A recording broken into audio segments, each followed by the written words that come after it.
സ്തോത്രം.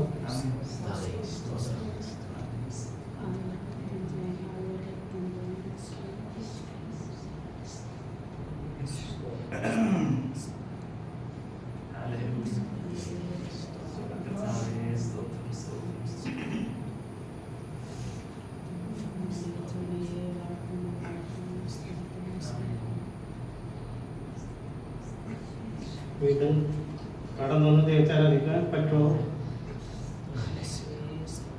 എന്ന് ചിന്തിച്ച് ദിവസങ്ങളുണ്ടാകുന്നു. ദൈവം സഹായിച്ചു. ആലയത്തിൽ കടന്നൊന്ന് ദൈവത്താരാധിക്കാൻ ദൈവം സഹായിച്ചു. മെയ് 28-ാം തീയതി വൈകിട്ട് 7 മണിക്കാണ് ഇവർക്ക് പറ്റുന്നത്. അവിടുന്ന് മെഡിക്കൽ കോളേജിൽ കൊണ്ടുപോയി. അവിടുന്ന് പാസ്റ്റർ മാനേജർ ശ്യാമെല്ലാവരും ഉണ്ടായിരുന്നു. ആ ടൈമിൽ എനിക്ക് എന്താണ് ബോധം ഇല്ലാത്ത മെഡിക്കൽ ടെസ്റ്റിൽ ചെന്നപ്പോഴാണ് എനിക്ക് ബോധം വന്നത്. അപ്പോൾ അവിടെ ചെന്ന് MRI എടുക്കണമെന്ന് പറഞ്ഞു. MRI എടുക്കണമെന്ന് പറഞ്ഞപ്പോൾ ആദ്യം പൈസ അടക്കാനാണ് പറഞ്ഞത്. പൈസ ഞങ്ങളുടെ ഇല്ല, ഞങ്ങൾ അടച്ചോളാന്ന് പറഞ്ഞു. അത് എന്തോ ചെയ്തിട്ട് പിന്നെ അവസാനം പറഞ്ഞ MRI വർക്കാണുള്ള കംപ്ലൈൻ്റ് ആണെന്ന് പറഞ്ഞു. അപ്പോൾ ലിസിയിൽ എൻ്റെ കസിൻ ചേച്ചി വർക്ക് ചെയ്യുന്നുണ്ട്. അവിടെ വിളിച്ച് ചോദിച്ചപ്പോൾ അവരങ്ങോട്ട് കൊണ്ടുവന്ന് പറഞ്ഞു. അങ്ങനെ IC ആംബുലൻസ് വിളിച്ച് ICയിൽ കയറ്റാൻ വേണ്ടി എന്നെ ഷിഫ്റ്റ് ചെയ്യാൻ വേണ്ടി ചെയ്തിട്ടിരിക്കുന്നു. അടുത്ത ഡോക്ടർ പറഞ്ഞു ലിസി എത്തൂല, അതിനുകൊണ്ട് ആള് പോകും.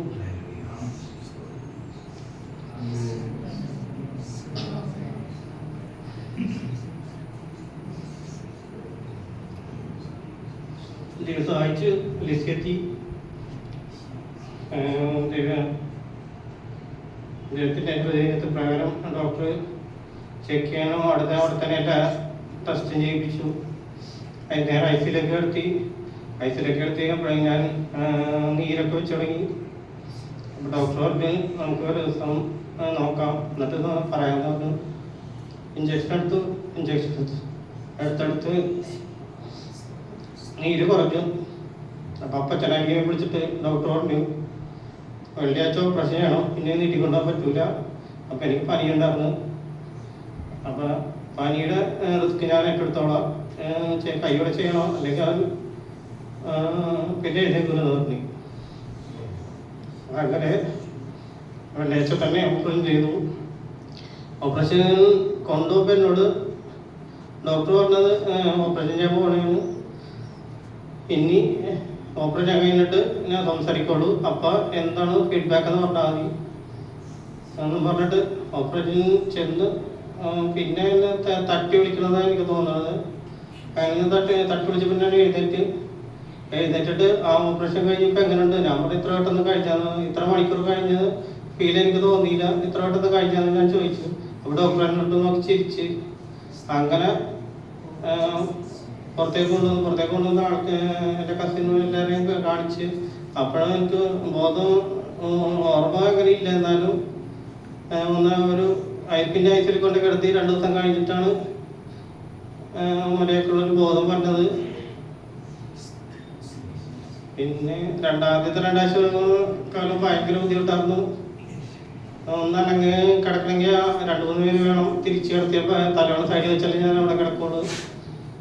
അപ്പോൾ ഞാൻ പ്രാർത്ഥിച്ചത് ഇങ്ങനെ കിടക്കാനാണെങ്കിൽ എനിക്ക് ജീവിക്കണം, ആഗ്രഹമില്ല.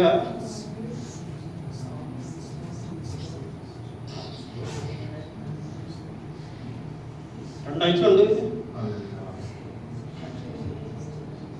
വീട്ടിലെത്തിയിട്ട് പ്രാർത്ഥിച്ച് എല്ലാ ദൈവങ്ങളുടെയും പ്രാർത്ഥന ഫലമായി എന്നെ അറിയാത്തവരുടെ വിദേശരായ അവിടുന്ന് രാജ്യങ്ങളിൽ പോലും എന്നെ എനിക്ക് വേണ്ടി പ്രാർത്ഥിച്ച് അതിൻ്റെ ഫലമായി എനിക്ക് കാല് കുറച്ച് അനക്കാൻ പറ്റി. പിന്നെ ഫിസിയോ ചെയ്ത് എനിക്ക് ഇരിക്കാൻ കഴിയുമോ എന്ന് ഞാൻ ചിന്തിച്ച ടൈമിൽ എനിക്ക് കസേരയിലിരിക്കാൻ സാധിച്ചു.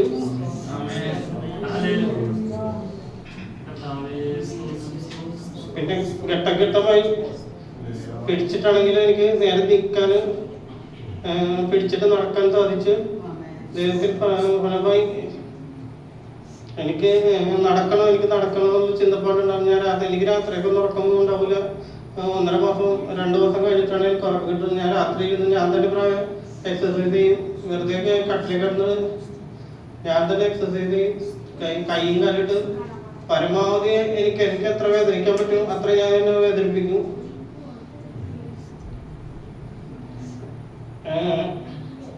അങ്ങനെ ദൈവം നേരെ നിർത്താനും നടുവേദന നിർത്താനും നടക്കാനും കൈകാലുകൾ അനക്കാനും കഴുത്ത് നേരെ ശരിയാക്കാനും ദൈവം സഹായിച്ചു.